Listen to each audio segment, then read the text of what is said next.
Hello বন্ধুরা, তোমরা কেমন আছো? আশা করছি ভালোই আছো। তো আমি চলে এসেছি রান্না নিয়ে। তো আমি সোয়াবিন রান্না করব, দেখো সব গুছিয়ে নিয়েছি। এদিকে আমি কড়াইও বসিয়ে দিয়েছি, গরম হয়ে গেছে, তেল দিয়ে নিচ্ছি। সোয়াবিনটা আমি আগের থেকেই সেদ্ধ করে জল ঝরিয়ে রেখেছি। এই যে সোয়াবিনটা আমি এবার ভেজে নেব। আজকে সোয়াবিনটা একটু অন্যভাবে রান্না করব। তো তোমরা দেখো আমি কিভাবে রান্না করি আজকে। সোয়াবিনটা একটু ভেজে নিই ভালো করে।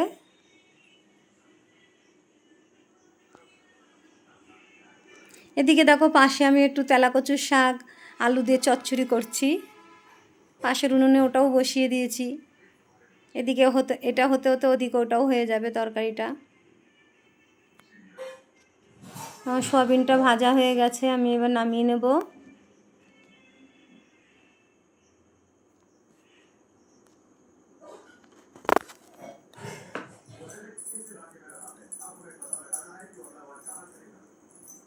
আমি কড়াইতে তেল দিয়ে নিচ্ছি। আর এদিকে আমি মশলাটা দিয়ে মাখিয়ে নেব। এই দেখো মশলাটা, এর মধ্যে আমি জিরে, আদা, ধনে, লঙ্কা, রসুন, অল্প একটু টমেটো আর একটু জায়ফল দিয়ে দিয়েছি। তোমাদের আমি দেখাচ্ছি পরে কতটুক দিয়েছি। আর এই দেখো টক দই একটু ফেটিয়ে রেখেছিলাম।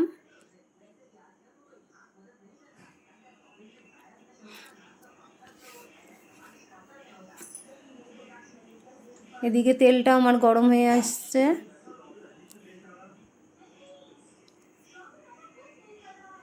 এবার একটু স্বাদ অনুপাতে লবণ দিয়ে দেবো।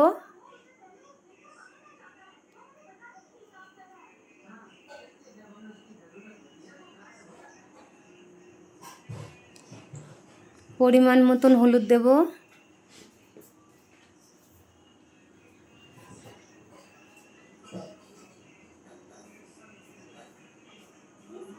তেলটা গরম হয়ে গেছে, আমি জিরে ফোড়ন দিয়ে দিলাম।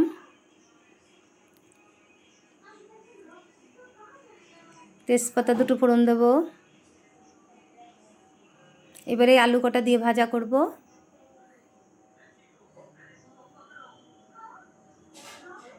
আলু কটা একটু ভেজে নিই।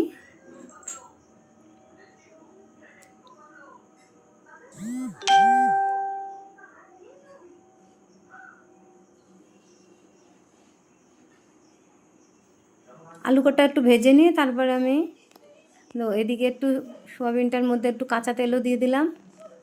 দিয়ে এটাকে এবার আমি ভালো করে মাখিয়ে নেব। এই দেখো আমি টমেটোর এইটুকুনি দিয়েছি, পুরো হাফটাও দিইনি। আর এই এই যে এইটুকুনি ফল দিয়েছি, বেশি দিইনি।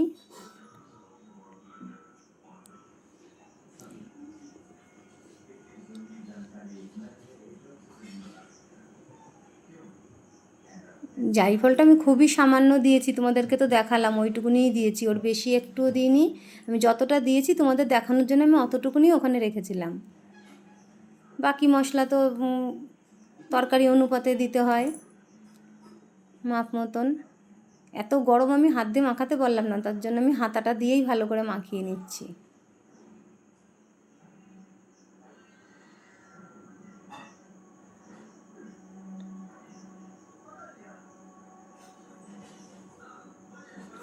এদিকে দেখো এগুলো একটু হলুদ দিয়ে নিলাম আমি। আলুটা প্রায় অর্ধেক মতন ভাজা হয়েছে, এতে পেঁয়াজটাও দিয়ে দেবো একসাথে দুটোই, তাহলে ভালো করে ভাজা হয়ে যাবে।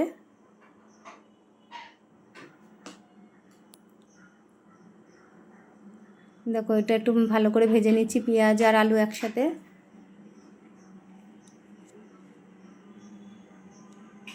এদিকে দেখো আমার চচ্চড়িটাও হয়ে যাচ্ছে, নামাতে হবে।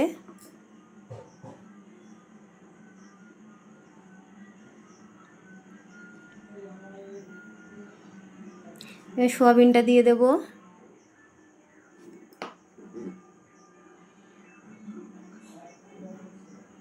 সোয়াবিনটা দিয়ে এইবার আমি ভালো করে সোয়াবিনটাকে কষিয়ে নেব।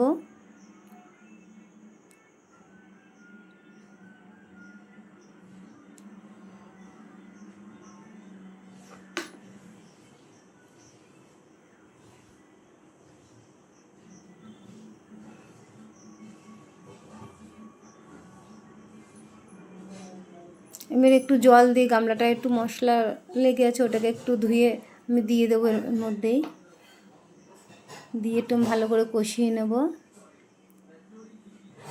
এটা একটু 10-15 মিনিট মাখিয়ে রাখতে পারলে ভালো হয়, কিন্তু আমি তো উনুনে রান্না করছিলাম, আমি আর সেই সময়টা হয়নি।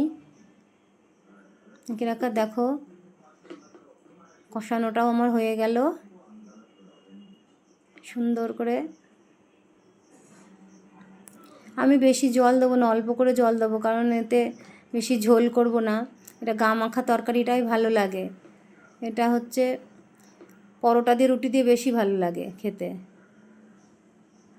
দেখো আমি অল্প করেই জল দেবো, কারণ গা মাখা মাখা তরকারিটা হবে।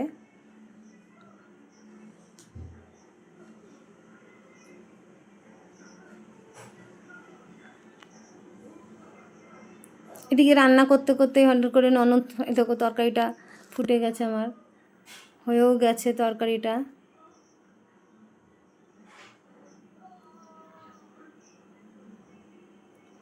নামিয়ে নেবো, একটু গরম মশলা দিয়ে নিচ্ছি, গরম মশলা দিয়ে আমি তরকারিটা নামিয়ে নেব। তাই রান্না টান্না করতে করতে হালকা ফোন আসলো, ননদরা আসবে, আমার ননদের জামাই, তার 2 ছেলে মেয়ে, আমার দেওর, ওরা আসবে, ফোন করলো। ওরা আসবে, তবে রাতে আসবে, ওদের একটু রাত হয়ে যাবে আসতে। তরকারিটা নামিয়ে নিলাম, আমি স্নান সেরে নিয়ে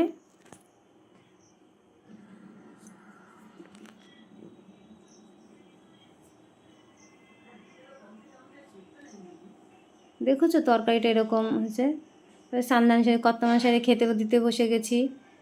তো দেখো সে তেলাকচুর শাকটা দিয়ে, তেলাকচু আলু দিয়ে চচ্চড়িটা, আর হচ্ছে আমি একটু সজনের শাক রান্না করেছিলাম ডাল দিয়ে, মুসুরির ডাল দিয়ে, আর সয়াবিন রান্না করেছি, তোমরা তো দেখলেই।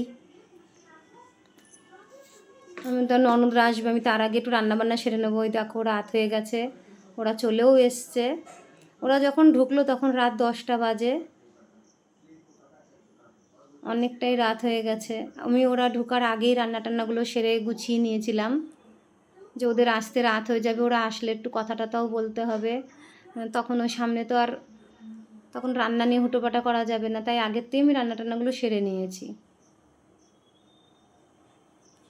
তা রাতে আর তুলতে পারিনি আর খাওয়া দাওয়ারগুলো, কারণ অনেকটা রাত হয়ে গেছিলো, ওরা এসে গুচি টুচি করতে হয়ে ওঠেনি। তা পরের দিন সকালে উঠে সব মুখ টুক ধুয়ে চা খেয়ে সবাই একটু বসে গল্প হচ্ছিল। তা দেখো ওটা আমার, এই দেখো আমার ননদ, তা ননদের বর। আমার ননদের বাড়ি মাঝদিয়ায়, আর এটা ননদের মেয়ে, ওটা গোলু বদমাইশি করছে। আর এই যে আমার দেওর বাংলাদেশ থেকে এসছে, দেওরের বাড়ি বাংলাদেশে। তা তাড়াতাড়ি রান্না টান্না করে দেখো খেতে দিতেও বসে গেছি, ওরা আবার চলে যাবে, দেওরের সময় নেই, বাংলাদেশে চলে যাবে। দেখো এই দেখো আমার নন্দে জামাই আমার বাড়িতে বেড়াতে এসেছে। এই দেখো আমার একটা মিষ্টি মিষ্টি দেওর, বাংলাদেশ থেকে এসেছে আমার দেওর, বাংলাদেশে বাড়ি। এই দেখো আমার ননদ, দেখেছো সবাই বেড়াতে এসেছে আমাদের বাড়িতে। আজকে আমি খুব আনন্দে আছি, সবাই আছে।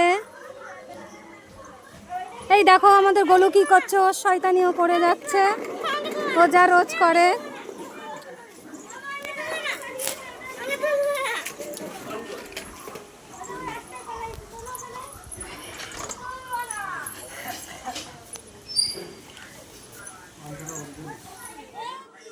এই দেখো তা ওরা বেরিয়েও পড়েছে, তা যাই একটু ওদের বাসে তুলে দিয়ে আসি, একটু এগিয়েও দিয়ে আসি, তাই যাচ্ছিলাম একসাথেই সবাই ওদের একটু তুলে দিয়ে আসতে। তা গোলুও দেখো আমাদের সাথে সাথে যাচ্ছে, খালি গায়ে, গেঞ্জি গায়ে দেয়নি। আর আমার দেওর আর ননদের ছেলে ওরা একটু আগে আগে হাঁটছে, ওরা গিয়ে বাস দেখবে, বাস দাঁড় করাতে ওরা একটু আগে আগে হাঁটছে, আর আমরা একটু সবাই মিলে গল্প করতে করতে যাচ্ছিলাম। তো ওরা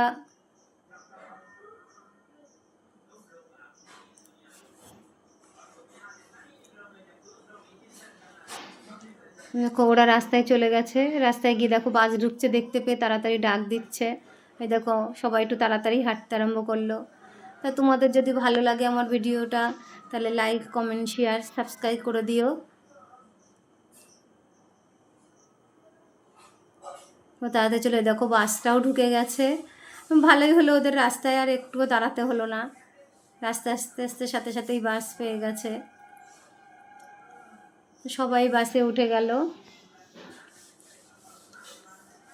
তো আজকের মতন এই অবধি ভিডিওটা, টাটা।